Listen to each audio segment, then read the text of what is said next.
नमस्कार प्रिय विद्यार्थियों, आप सभी का मेरे YouTube चैनल रेणुमा स्टडी पॉइंट में एक बार फिर से स्वागत है। आज के इस वीडियो में कक्षा 10 के गणित विषय की प्रश्नावली 17 केंद्रीय प्रवृत्ति के माप का अध्ययन करेंगे। यह प्रश्नावली परीक्षा की दृष्टि से बहुत ही महत्वपूर्ण है। इस प्रश्नावली में से जो प्रश्न आएगा वो 6 अंकों का आता है, तो इसलिए इस प्रश्नावली को बड़े ही गौर से आप बड़े ही ध्यान पूर्वक को देखें और इसको समझने का प्रयास करें। तो चलिए शुरू करते हैं। प्रश्नावली 17 केंद्रीय प्रवृत्ति की माप। तो सबसे पहले बात करेंगे कि केंद्रीय प्रवृत्ति की माप किसे कहेंगे। कि केंद्रीय प्रवृत्ति उस माप को कहते हैं जो दिए गए आंकड़ों का प्रतिनिधित्व करता है, या आप ऐसे समझ सकते हो इसको कि केंद्रीय प्रवृत्ति की माप से तात्पर्य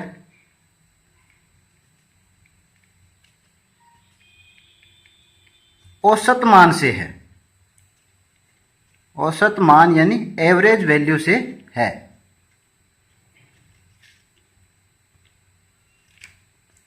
इस तरह से इसको आप समझ सकते हो। अब देखिए, जो केंद्रीय प्रवृत्ति के माप है वो आपकी जो पुस्तक है उसके अंदर अपने किन किन मापों को पढ़ेंगे।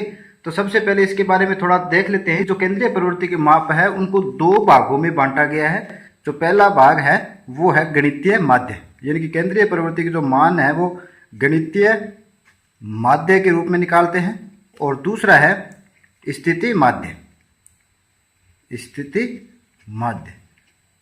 तो प्रश्न ये भी पूछा जा सकता है कि जो केंद्रीय प्रवृत्ति के माप है उसके कितने भाग है या उसको कितने भागों में बांटा गया है। 2 भागों में बांटा गया है। अब गणितीय माध्य होता है उसका जो महत्वपूर्ण भाग क्या है, समांतर माध्य, या इसे मध्यमान भी कहते हैं,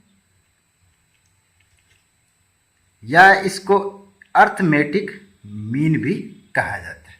और इस समांतर माध्य का अध्ययन अपने आपके पाठ्य पुस्तक में दिया हुआ है और इसी का अध्ययन करेंगे। गणितीय माध्यम के इसके अलावा इसके 2 भाग और है, तो उनका अध्ययन अपने इसमें नहीं करेंगे क्योंकि आपके वो सिलेबस के अंदर नहीं है। दूसरा है स्थिति माध्य। स्थिति माध्य के अंदर अपने क्या पढ़ेंगे, स्थिति माध्य के अंदर माध्यिका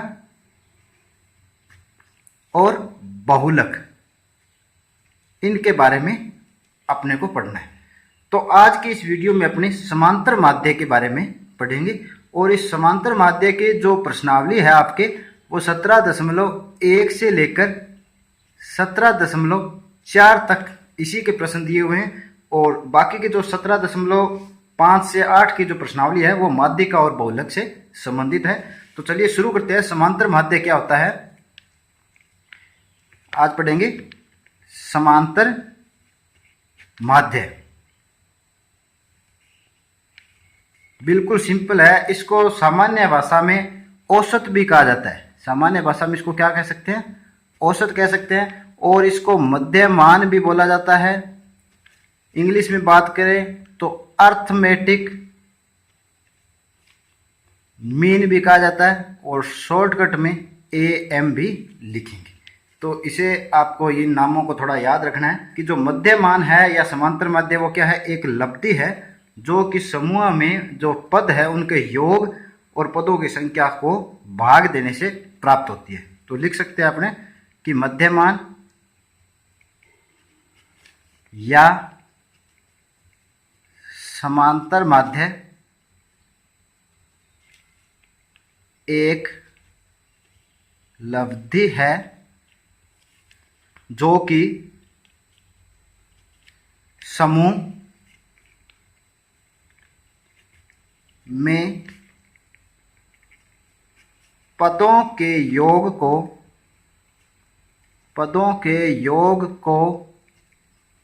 पदों की संख्या से पदों के योग को पदों की संख्या से भाग देने पर प्राप्त होती है। भाग देने पर प्राप्त होती है।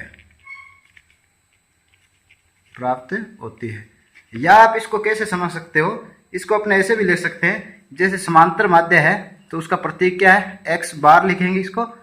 अब बात की है कि पदों के योग को पदों की संख्या से भाग देंगे, तो इसका एक सामान्य तरीके से आप ये सकते हैं कि राशियों का योग, राशियों या राशियों की जगह आप लिख सकते हो आंकड़ों, या इसकी जगह लिख सकते हो प्रेक्षणों, राशियों, आंकड़ों या प्रेक्षणों का योग बटा संबंधित की संख्या, जो भी इनमें से लेंगे उनकी संख्या। तो आपने ये लिख सकते हैं राशियों, आंकड़ों या प्रेक्षणों की संख्या। ये आप इसको समझ सकते हो। तो समांतर माध्य आप समझ गए होंगे कि मध्यमान या समांतर माध्य या अर्थमेटिक मीन क्या होता है कि मध्यमान या समांतर माध्य एक लब्धि है जो कि पदों के योग में पदों की संख्या का भाग देने से प्राप्त होती है। समांतर माध्य के जो प्रश्न आएंगे वो 4 तरीकों से हल करना पूछ सकते हैं आपसे, और जो आपकी प्रश्नावली में 4 प्रकार दिए हुए हैं। पहला प्रकार उसका क्या है कि व्यक्तिगत श्रेणी। व्यक्तिगत श्रेणी, यह व्यक्तिगत श्रेणी क्या होती है? जो प्रारंभिक आंकड़े अपने कह सकते हैं उनसे अगर समांतर माध्य निकालना हो, या आप इसको ऐसे समझ सकते हो प्रारंभिक आंकड़ों से समांतर माध्य ज्ञात करना। प्रारंभिक आंकड़ों से समांतर माध्य ज्ञात करना। एक तो इस तरह के प्रश्न पूछे जाएंगे। इसमें आपको प्रश्न कैसे देते हैं, जैसे कोई उदाहरण ले लेते हैं। कक्षा 10 के 5 विद्यार्थियों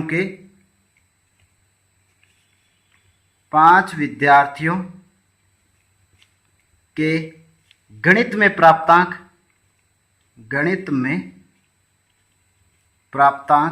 पहले 7 आए, पहले विद्यार्थी के, दूसरे के 8 आए, तीसरे के 5 आए, चौथे के 8 और पांचवें के 7 है।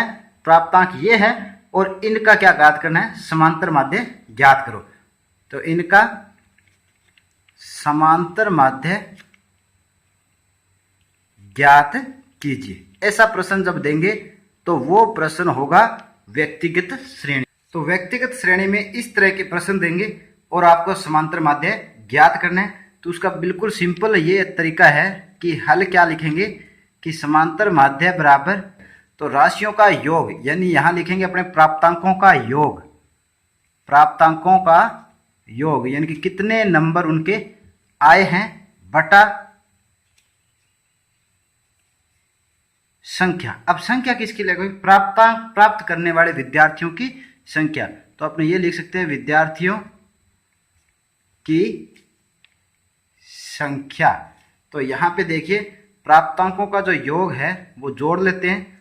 7 और 8 15 प्लस 5 20, 8 28 प्लस 7 35। 35 बटा विद्यार्थियों की संख्या कितनी है? कितने विद्यार्थियों के? 5 विद्यार्थियों। 35 बटा 5, 35 बटा 5 भाग देंगे तो कितना हो गया? 5 7 35। तो इसका जो समांतर माध्य आ गया वो कितना आ गया? 7 आ गया। तो इस तरह से व्यक्तिगत श्रेणी वाले प्रश्नों को हल करेंगे। समांतर माध्य ज्ञात करने के जो दूसरे टाइप के प्रश्न आपसे पूछे जाएंगे वो होंगे असतत श्रेणी।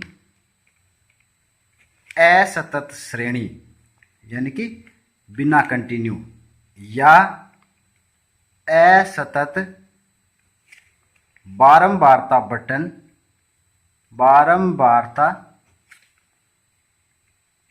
बंटन से समांतर माध्य कैसे ज्ञात किया जाता है? से समांतर माध्य ज्ञात करना। दूसरे तरह के जो प्रश्न हैं वो इस तरह से पूछेंगे। इसमें क्या होता है कि जैसे एक उदाहरण से अपने समझेंगे कि इसमें आपको जो प्रश्न दिए होंगे वो इस प्रकार दिए होंगे। एक तो चर के मान दे देंगे, चर यानी x के मान देंगे। तो चर के मान आपको दे देंगे 5, 6, 7, 8 और 9, इस तरह से कोई भी, और उसकी जो बारंबारता देंगे, ऐसे प्रश्नों में क्या देंगे आपको? बारंबारता देंगे। तो बारंबारता जैसे इसकी 5 दे दी, 8 दे दी, इसकी 9 दे दी, 12 और 4, इस तरह से आपको एक बारंबारता बटन दे देंगे और फिर आपको ये कहा जाएगा कि इसका समांतर माध्य ज्ञात करो। तब आपने कैसे ज्ञात करते? बिल्कुल वही तरीका है, कोई विशेष नहीं है। इसके बारे में भी विस्तार से अध्ययन करेंगे। इसका जो समांतर माध्य ज्ञात करेंगे वो कैसे ज्ञात करेंगे कि इसकी एक तीसरी टेबल बनेगी x गुणा f की, यानी कि चर और बारंबारता को गुणा करेंगे और उनका जो टोटल करेंगे वहां से अपने क्या कर सकते हैं? समांतर माध्य का मान ज्ञात करेंगे। तो सिग्मा, सिग्मा किसके लिए काम में लिया जाता है? योग के लिए काम में लिया जाता है। तो sigma x f i X I, इन दोनों का गुणा बटा सिग्मा एफ आई, यानी बारंबारताओं का जो योग है उससे भाग देंगे, तो असतत श्रेणी या असतत बारंबारता बटन से समांतर माध्य ज्ञात हो जाता है। तीसरे जो तरह के प्रश्न आएंगे वो कैसे आएंगे कि वर्गीकृत, समूहित भी बोल सकते हैं इसको, वर्गीकृत बारंबारता बटन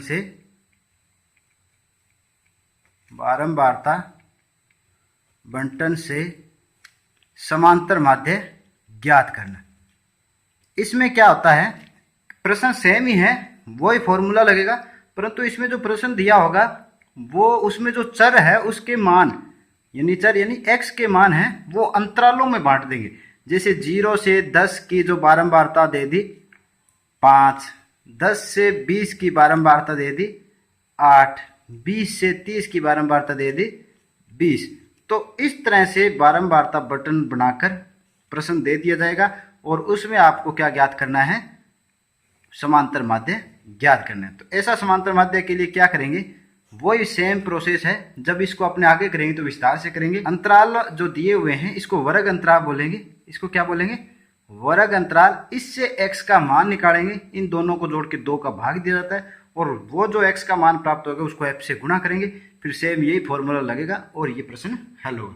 और चौथे तरह के जो प्रश्न आएंगे आपके प्रश्न, समांतर माध्य के 4 तरह के प्रश्न आएंगे, 3 तरह की बात कर चुके हैं। चौथे प्रकार के जो प्रश्न होते हैं वो कैसे आएंगे कि कल्पित माध्य की सहायता से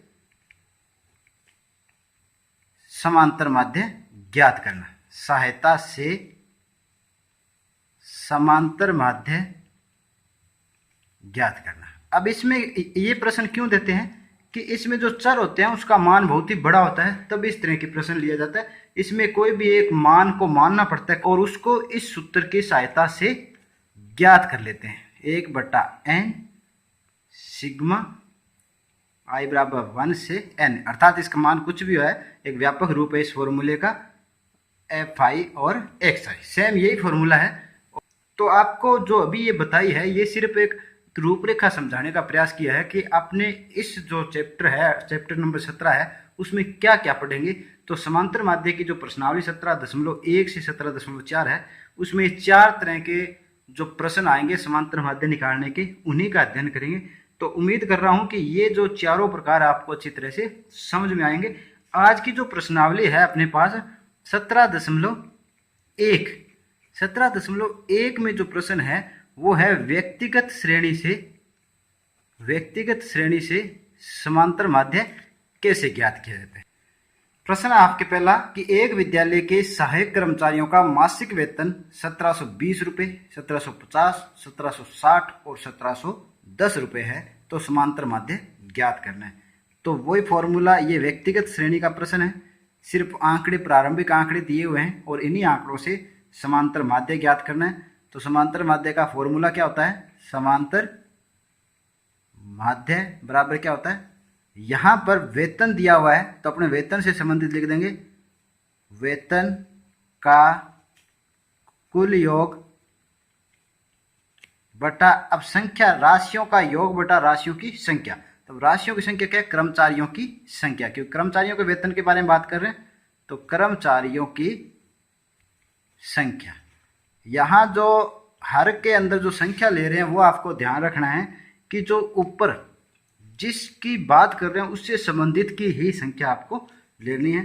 तो यहाँ पर जो वेतन का कुल योग वो कितना जोड़ लेते हैं, 1720 प्लस 1750 प्लस 1760 प्लस 1710 बट्टा, अब देखिए 1 2 3 4 कर्मचारी कितने हैं, 4, तो भाग दे देंगे 4 से, कर्मचारियों की संख्या बटा 4 हो गए, बराबर। हल कर लेते हैं, इकाई अंक जोड़ लीजिए, चारों 0 है तो 0, दहाई के अंक जोड़ते हैं, 1 और 6 7, 7 और 5 12, 12 और 2 14, अंशलाई 1, सैकड़ा में जोड़ते हैं 8, 7 और 1 अंशल होगी 8, 8 और 7 15, 15 और 7 22, 22 और 7 29, 9 अंशल 2, फिर 1000 में जोड़िए, 2 और 1 कितने हो गए 3, 4, 5 और 6, 6,940 में 4 का भाग देना। तो भाग दे लेते हैं। 4 एकम 4, बच गए 2 तो 29 हो गए। 4 साते 28, 1 बचे 14 हो गए। 4 तिया 12, 2 बचे 20 हो गए और 4 पांजे 20। तो 1735 रुपये जो समांतर माध्य इस प्रश्न का हल आएगा। तो उम्मीद कर रहा हूं कि आज की वीडियो में समझाए गए जो केंद्रीय प्रवृत्ति के माप है कि वो क्या होते हैं, उसके प्रकार कितने हैं, ये जो समांतर माध्य है उनमें कितनी तरह के प्रश्न आपको पूछे जाएंगे, ये सभी आपको अच्छी तरह से समझ आया होगा। शेष इसका जो भाग है 17.1 का, वो इससे आगे का जो वीडियो है उसके अंदर अध्ययन करेंगे। तो उम्मीद करता हूं कि आज का वीडियो आपको अच्छी तरह से समझ आया होगा। यदि आपको ये वीडियो अच्छा लगे तो इसे लाइक और शेयर जरूर करें। आज के लिए इतना ही, मिलते हैं अगले वीडियो में, तब तक के लिए धन्यवाद।